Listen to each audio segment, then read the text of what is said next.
Welcome to Who's Your Mama, a podcast focusing on tomorrow's future, which are our kids, educators, teachers, parents, all encompassing with the goal of understanding that our brain is a muscle that we can exercise to control the speed in the direction that we want. Let's go, y'all. The time is now. So, Karen Hayett, welcome to Who's Your Mama. Hello, thank you. We're so excited to have you on here. You are our first teacher educator on Who's Your Mama. And so, as you know, there's a lot of things that we have bonded over in terms of tomorrow's future, which are our kids, and what that means from a community standpoint, parents, educators, all encompassing, and supporting brain health is life health.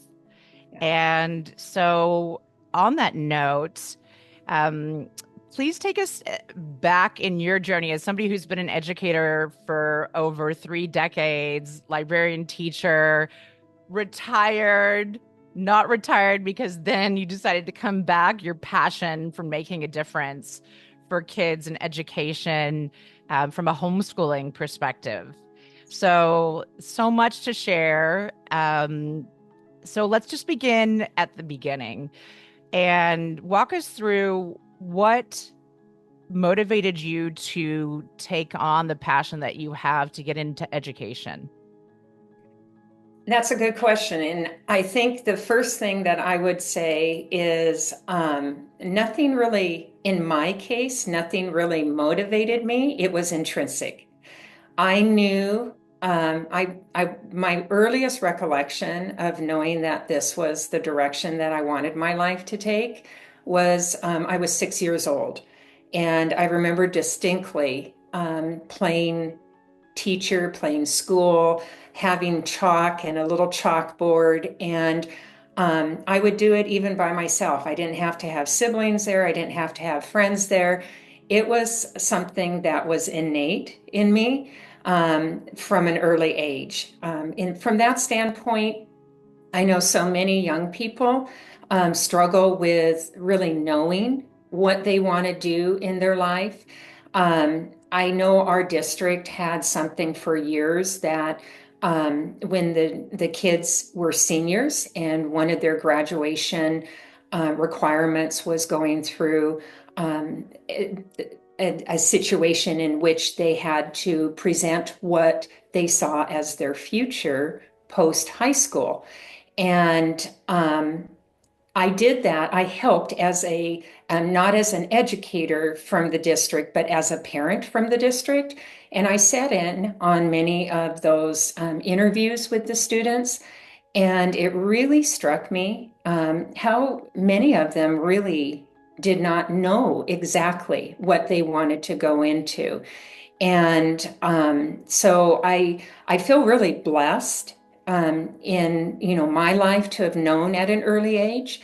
But it also, what struck me with doing that with those kids is there is so much going on still with their minds that it's okay. In fact, probably one of my favorite interviews that I sat through was a young man that gave us all a dose of reality of he came from a single family. His mom was raising him. There was very little money. There wasn't a spare car for him, even if he was wanting to go to college. It was a big reality check. And so I enjoyed seeing it from that perspective, and then seeing how we could, as a group, help him, kind of figure out what he could do and what was feasible.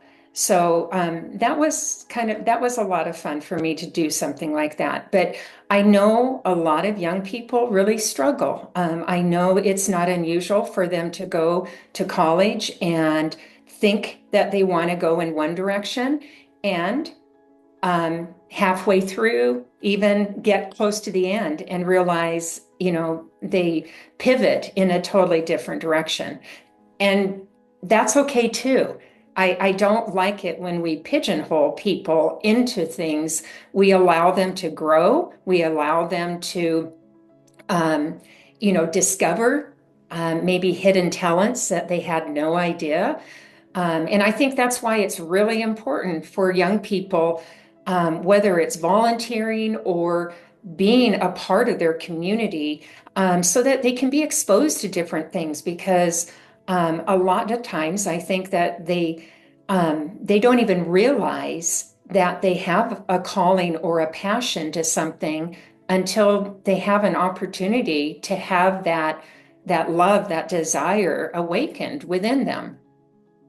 That's there's so much to dive in there. Thank you for sharing all of that. It's really beautiful because again, that is even the Who's Your Mama logo is meant to look with open arms, hands from a community standpoint. That type of growth oriented mindset, as you mentioned. So, going back to what you were saying, having the opportunity and the privilege, as you described it, to sit in from a parent's perspective and witness all those things. I love what you said about how it is okay to not know. We have our whole lives to be scheduled to explore and find what we're passionate about is really important to take that time. And it's okay. Just because your trajectory and what you knew, it doesn't mean it has to be somebody else's. So getting back to not comparing ourselves to others, I think is really important. So on the note of seeing that from the perspective that you did as a parent, as an educator, how did you apply that knowledge that you learned from that in terms of teaching and speaking with your colleagues? So, what I did is I'm actually going to apply this more to student teachers that I Hmm. had, and also to the students. First of all, let's look at the students because that's where I spent the vast majority of my time. One of the things that I made, or it was my goal to make very clear to the children, is that I'm learning with them. In education, there's a constant change in how we are to teach things, whether it be in reading or math. And once you graduate with that degree and you get that job in the classroom, those first few years is a huge learning curve. That's to be expected in any occupation. Then you would think, okay, now I can settle into, that comfortable level. Well, you never really achieve that, nor do you want to, because then you become stagnant and boring, and you're not growing with what's going on with as far as educational type of things in perhaps better ways. Sometimes in through over 30 years of teaching, I found we deviated from what was really good. Can you But just can you before you continue on, when you say deviated from what was good, could you just dive in a little bit further what you mean by that? sometimes I think we're always trying to improve. And there's nothing wrong with that, but it's kind of the old, this is probably my age speaking, the old expression of not wanting to reinvent the wheel all the time. And it was amazing how it was like a pendulum. My peers and I used to say it's a pendulum. It goes this direction and then it goes the other direction. They just give it a different name. But a lot of times I found common sense needed to be more prevalent in knowing what, after years of teaching, knowing what kids that age level, what they need, and moving forward in that direction, and not really letting other things deviate you from meeting the kids' needs. Using your heart, your gut in that moment of giving the kids what they need. Obviously, you keep an open mind to the newest ways of teaching something, but you also want to use common sense and go, this isn't working with these kids. How can I maybe incorporate and merge those two ways in a manner that the children will benefit from. So, to get back to your original question, I was always, saying to the kids, because we always had new things coming down the docket, I'm learning this with you. In other words, I'm going to give you grace, and I need you to give me grace because we're both kind of learning something at the same time. How The did you other feel that? How did you, on that note, how did you feel kids, because you have spent your career in elementary school, elementary, yes. and I find it, being a single mom, and I had this conversation with my father the other day. We were talking about over Thanksgiving family memories, and he was like, "Oh, you remember that? You were like 5 or 6." And so I think about that having almost a 16-year-old. And I did, as she was very young, I would reflect and think kids are capable of understanding, retaining, and have memories in ways and learning beyond what a lot of times, generally speaking, we give them credit for. And 100%. so that's what struck me when you were talking about having that type of conversation with them. How could you describe how that impacted the kids, and what did the conversation look like when you communicated that to them? It gave them a place where they felt safe to make mistakes. And there were a lot of slogans and expressions over the years that, I weren't necessarily my favorite in education, but one of the things that I really think was they hit the nail on the head was when they started saying a growth mindset. And I think, I emphasize that with the kids. In fact, when I had student teachers, I would say to them, if you don't listen to anything else I say to you during this quarter, hear this one thing. Never think you have arrived, because we need to always be growing. When you talk to your peers, talk to them listening to what they are saying and sharing. It doesn't mean you have to parrot or mimic it, because you have your own unique style and personality. But I would get so many wonderful ideas from my peers, and then I would just tweak it to how it felt comfortable for me. And so by being transparent with my students, and again, I had second grade when I was in the classroom. They tend to be a little more forgiving than Mhm. older kids are. So I can't speak to But the that's high the school. foundational, that's the time to set that foundation as well. Well, that's actually a very good point. It is foundational. And and I just wanted them to know that I may be a teacher, I may be an adult. We are still going to be respectful to one another, but we're all going to make mistakes. And I tried to make a point that if they caught me in something, I never, there was never any retaliation. There was never any angry response. We would laugh at it, because I wanted them to understand that we're going to make mistakes. It's how we learn from those mistakes. It's where we go from there. Are those mistakes going to make us stay on the ground? And are we going to refuse to move forward or take chances? Or are we going to learn from them? I couldn't agree more. So many things resonate with me from just a overall way of being in life, personally, professionally, and also as a mama. I go over and over certain things with my daughter now that she can recite things like, what does the A in the house stand for? She's like, accountability, mama. We're never too old to what? Grow in life.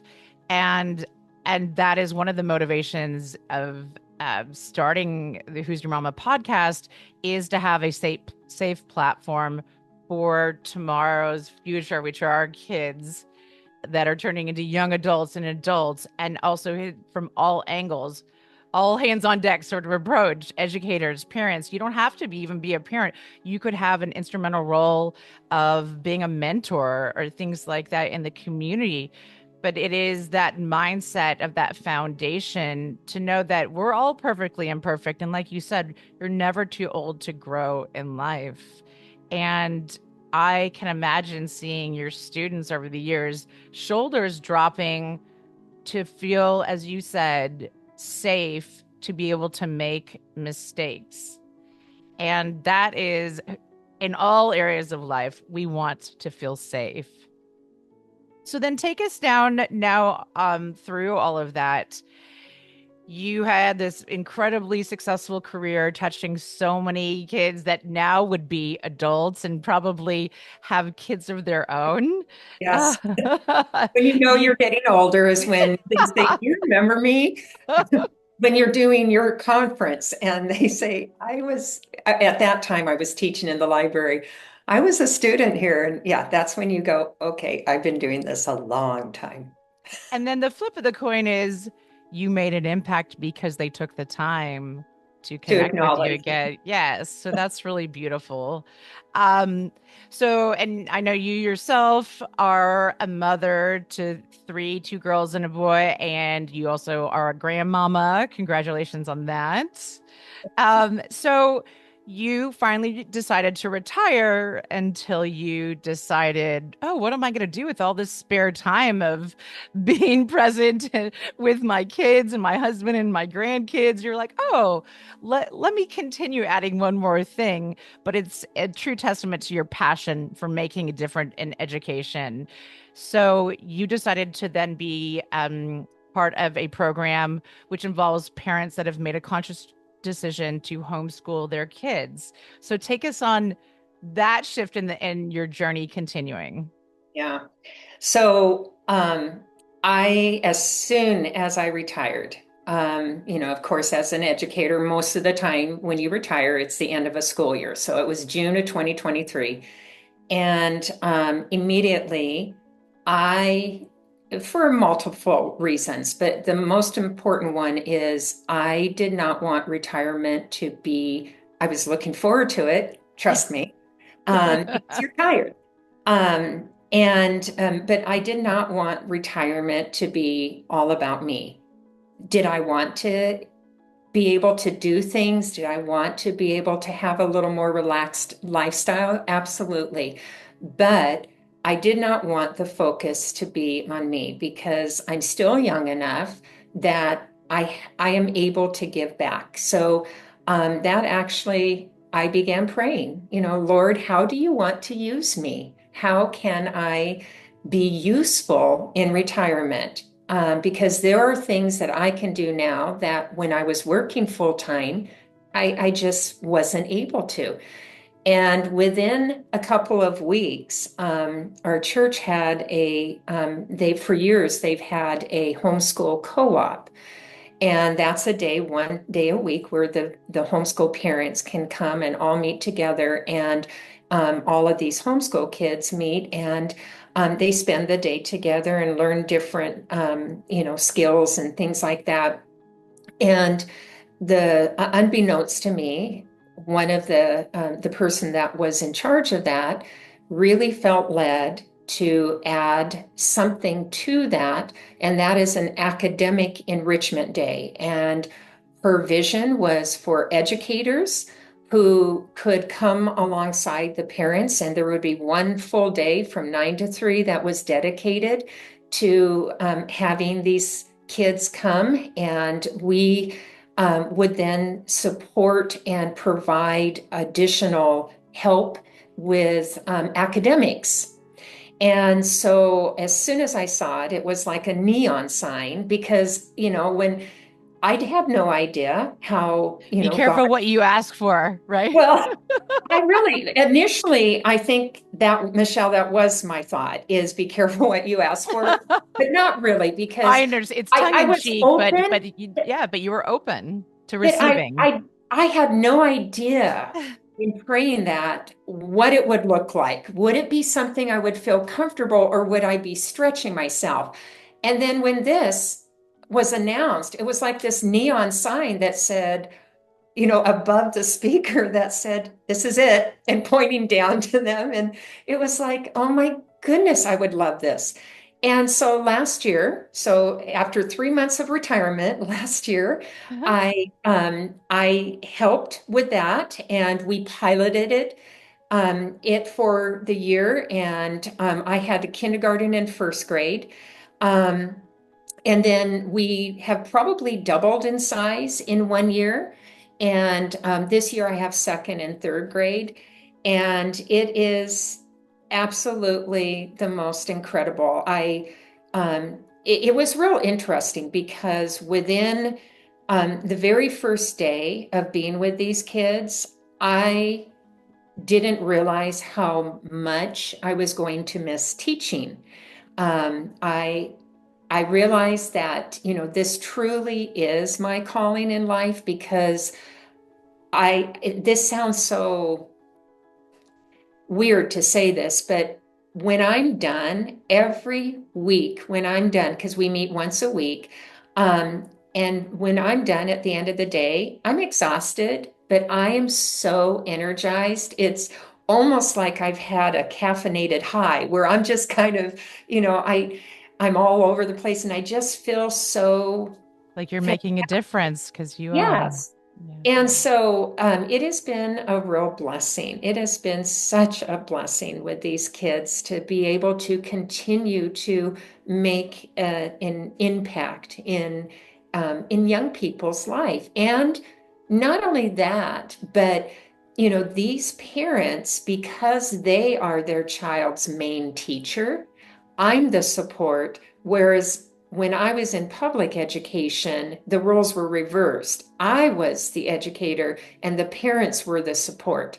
And so it was really, um, it's awesome to, be able to not only educate these kids that 1 day a week, but also to work alongside. And because of 35 years of material and ideas, and I'm able to share those things with the parents as I see needs, whether it be in reading or math or things like that. And so it's been a blessing that is indescribable.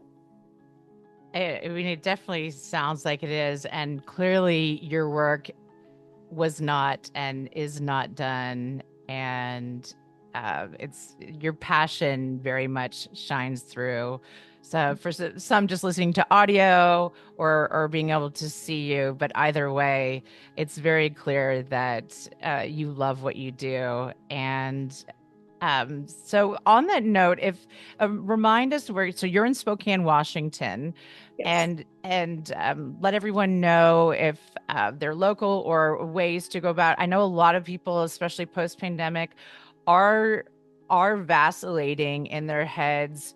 Should they keep their kid or children in public school or consider going to homeschooling way of education? And not that you're trying to encourage one way or the other, but let everyone know the name of the program where you are at, or if you would like to suggest how would parents go about investigating and diving deeper if they were considering going to a homeschooling education for their child or children. So I'm not I don't think that there are co-ops throughout Spokane Okay. and the vicinity. Co-ops have been around for a long time. What is relatively new is what I'm doing, and every program could be calling it something different. We just are calling it an academic enrichment day. And, ours is through Calvary Chapel, and it's a Calvary homeschool program. And, but I know of, I think in Cheney, they have something like this, Cheney, Washington, which is just like 30 minutes from Spokane. So it is relatively new. I do agree with you that I think a lot of since the pandemic, I think um, there has been a shift toward homeschooling. But I think it's fantastic, but I do need to, let your listeners know that, homeschooling is not for everyone. It is a lot of work. It is a commitment. Um, and sometimes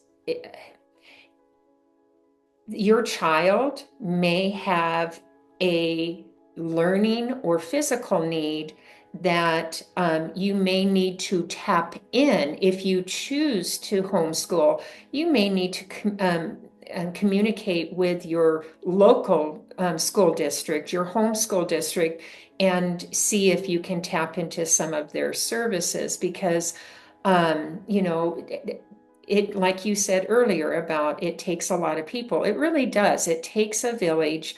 And like we are not set up to meet some of those extra type of needs, whether, I'm able to provide some support, but, there are public schools have the ability to help on a different level than what we are. I think that that's really great sharing everything you said in terms of I know a lot of questions I've had have been around I don't know where to start. So you talking about co-ops, finding local areas like that, researching that, or if your child or children are in the public school system, if there is in some ways because my background obviously being in medicine for decades, I think about it, you want physicians that ideally work well together. So in the education system, if there's already a co-op or something like that, an enriched education system where they're partnering with them, so to speak, or know of them, then like you said specifically, if there was a child that had additional needs that would be you would want to fully have met outside of what a particular homeschooling program could do, if they were had good communication with the public school, that would be ideal for parents. And I think it's doing what is best for the child. I think that, we just need to always realize that, your heart and your desire may be one thing, but because of where your child is, you may need to seek some outside services and support in that. Sure. And that is no criticism on the, Of for the course, it's parent. like, and it just do you do as much educate yourself, knowledge is power, as much as possible to have as much information as you can to make the best decision for your child and your children. Yeah. Well, so as we get here to wrapping up, how how would you what would you like to leave viewers, listeners with for and I'm going to narrow it down because there's so much. But in the spirit of time is if somebody is thinking about going into education, what would you want to leave with them in terms of knowledge is power, gathering that, and then what would you leave with parents, which is supporting the collaborative communication between what they do at home and teachers what they do in the classroom? What would be one piece of advice for them? So first with those thinking about getting into education, because Lord knows we knew we could use more teachers and we want to keep them. Yes. And I agree. And like every profession, you know, there's there's a shortage there, everything we're seeing a shortage in. And so, of course, you're going to want to encourage people.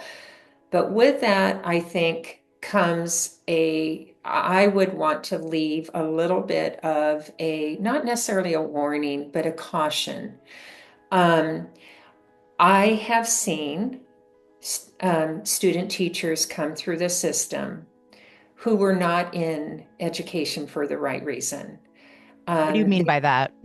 They looked at it as I can make decent money but I have summers off. I have, 2 weeks at Christmas.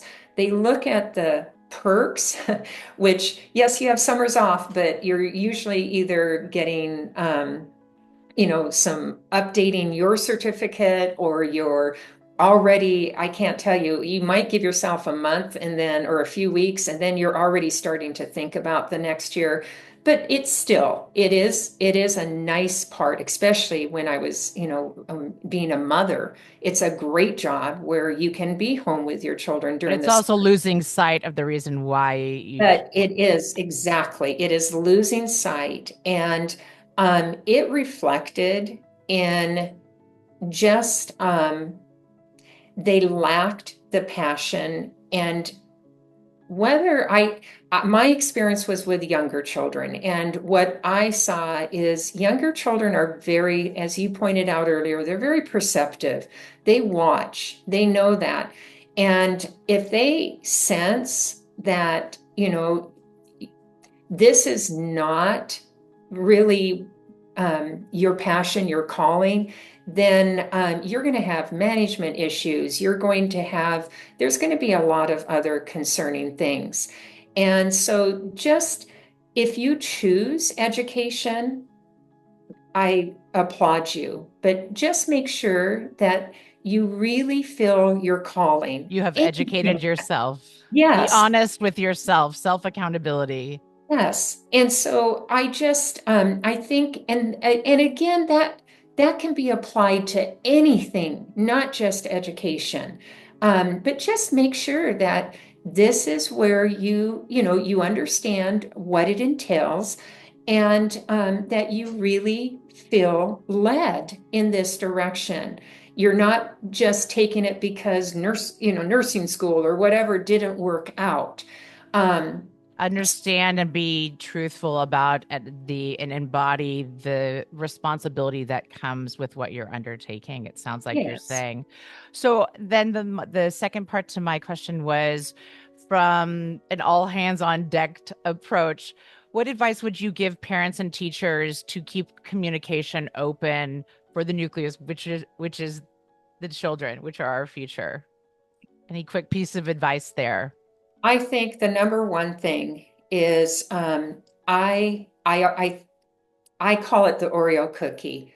I think we need to keep the line of communication open. And how I make sure my parents saw that is I would always make sure that when I was talking about their child, if there was a concern I needed to bring to them, I always started with letting them know I knew their child. I compliment something about their child, and then they're more open to listening because they realize, oh, you really do know my child, that little quirk or whatever of theirs. And then you sandwich it in. If you have to have a difficult conversation, then you sandwich it in with the top layer of, another positive thing about their child. Not necessarily a compliment, that probably was a poor word, but a just something positive about their Well, something child. where it sounds like Genuine. I don't think it's I think genuine and positive are both very choice of words. And I think what I'm hearing you say is that it shows that you're present. Like you said, you understand maybe little nuances about their child or children. It is that, and then people are more open to share, seek to understand, and it comes from a collaborative type of approach. I love the Oreo example. It's kind of making me crave Oreos now. No, So it's true, because I think the number one thing is teachers need to go into, when they talk with parents, the parent is not the enemy, and the parents need to also realize the teacher is not the enemy. And I think that's why I always try to go out of my way to let them know that we're on a common playing field, and your child is who we care about. And, one is not above the and they other. are our future. Yes. Yes. And so on that, thank you have shared what a blessing it has been to have you on here. Again, thank you so much, Karen Hayett. Your passion for making a difference is so evident, and we're so happy that you didn't retire. And I probably know more than your students and parents, but so keep up the beautiful work that you're doing, and thank you again. You. It was a pleasure being on. Thank you for tuning in to Who's Your Mama? And I look forward to collaborating from a community standpoint for the next episodes.